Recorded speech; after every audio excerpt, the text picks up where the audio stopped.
as the country has to offer, Blinnnnk. Good evening and welcome to the show. Good evening. Thank you so much for having me. Thank you so much for being here. Your name is spelled Blinnnnk with a couple of N's. So it's a Blinnnnk or a Blinnnnk? So it's just Blinnnnk, but because on Instagram I don't like underscores and other so because you can't just have Blinnnnk alone. You have to add more so that there's no full stop or underscore or anything.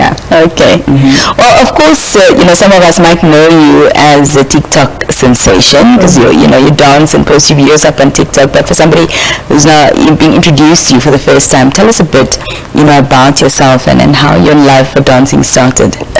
So I am a dancer, a content creator, which is why when you would say I'm a TikTok sensation, because I create content on both Instagram, TikTok and YouTube.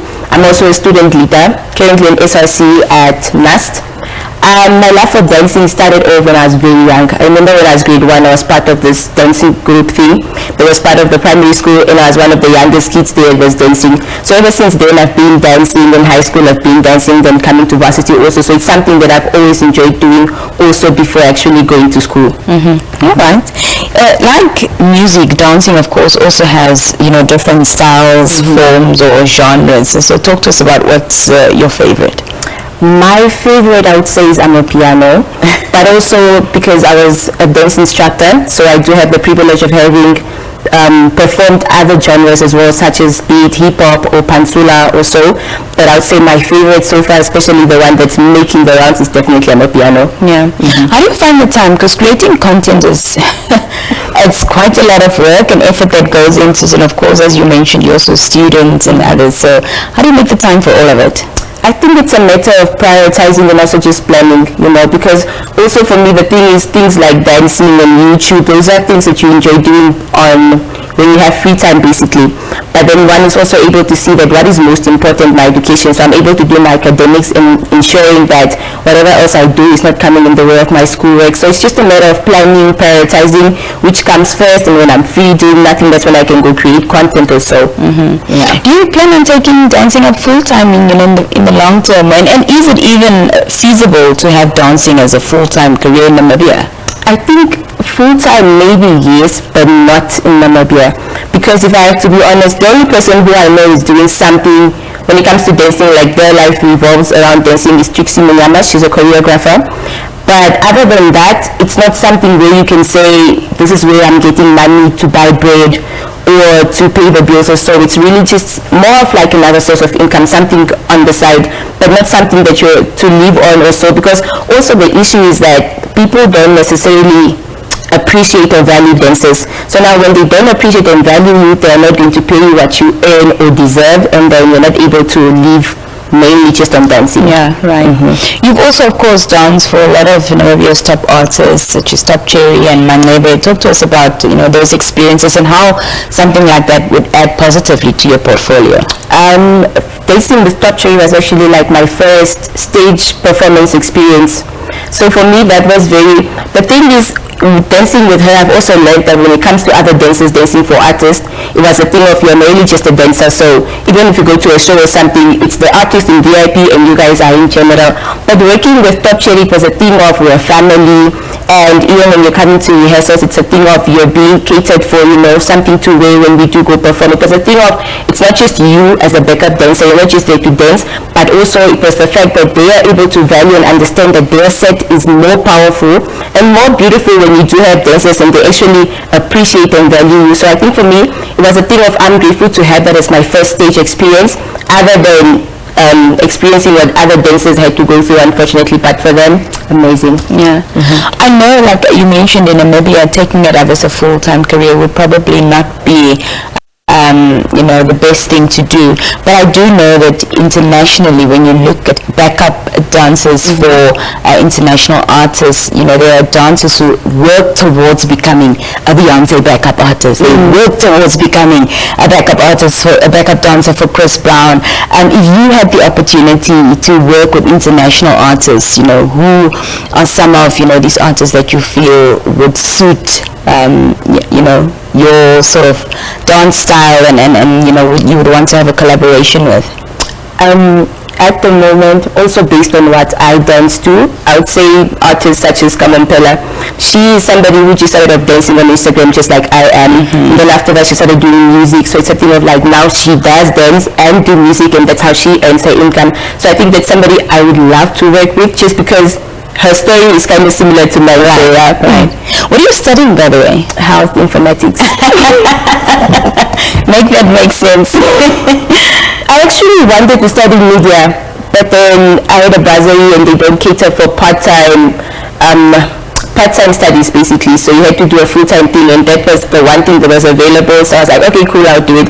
But I think if there's anything I'm grateful for, is because as much as I did it because it's what it was available, it's a thing of I did do it, but now I'm enjoying it. So it's something I'm like, okay, I will pursue a career in this because I'm enjoying it. So nothing in the arts? Really? Interesting. Because my next question is how you would say, if you would say, dancing has influenced your life, and if it has, how so? I would say for dancing, the only reason I'm here is because of dancing. The only reason somebody is able to say, oh, Blinnnnk, and the first thing they say is dancing. The only reason I'm able to build my brand, or like given the opportunity to say this is somebody who is, one of the Namibia's top dancers, or so as you had said, is because of dancing. So dancing definitely influenced me. Also in the sense of I'm more confident now, because you can't just dance and think people are going to enjoy it. If I was just a dancer and I'm just there not confident, people will not notice me. But because of this confidence and I'm enjoying what I do, it's a thing of your notice. So because of that, I do get the recognition, which also then makes me want to do other things. I want to do YouTube, and people are going to subscribe because it's Blinnnnk the dancer. So it definitely did play a huge role in my life. What would you like to say to other young people who are interested in also becoming dancers, especially that would like to work with artists the way you have? I would say the first thing is always do it because you want to do it, something that you love enjoying. It shouldn't also be a thing of, oh, I want to compete with Blinnnnk, or I want to compete with Nina because she's there and I want to be better than her, because I feel like then you're not driven to really just, enjoy. And also the fact that, like I say, it's a thing of you get into the industry and people do not appreciate you, they don't value you. So now if you have this concept of you want to be better than somebody and you get there and they don't value you at all, then you feel sad about it. But it's a thing of do it because you love it, do it because it's something you genuinely enjoy, and also don't be scared. I started over Instagram, and then I went to TikTok. Even for TikTok it took me so long, but now it's like one of my favorite platforms. So it's just a thing of like do it because you love it, and people will see it through the videos that okay, she enjoys dancing, so yeah. And after that, that's when artists will be able to come to you and say, I actually feel like you should join my set and I want to work with you.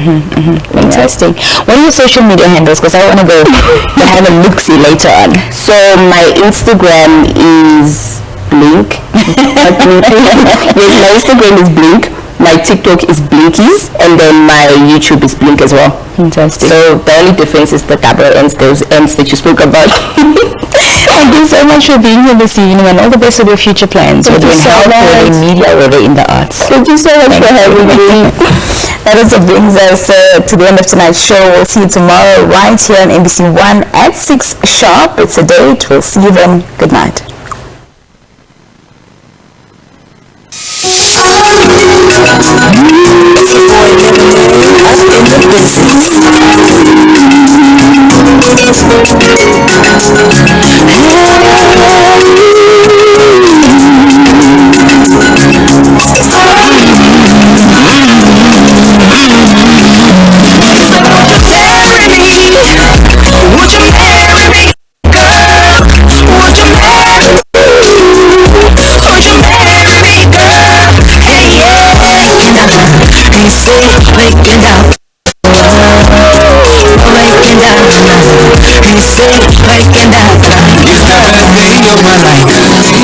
I'm getting married to my bestie. She be there by my side. When the world was against me, Ibondi andari handi shingo korora. Chinde kumona kamonde kumorora. Etere wali kadi kumorora. Okuta mono kai nandi sorora. Anirudi misu. Efondara ringa kosa wana never knew.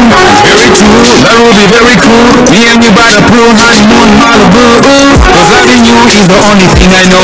When you say yes, you don't go down. It's way better than it seems. I'm about to get married. Would you marry me, girl? Would you He say break it down, break it down. He say break it down.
Roses are red, violets are blue. That's why I found you.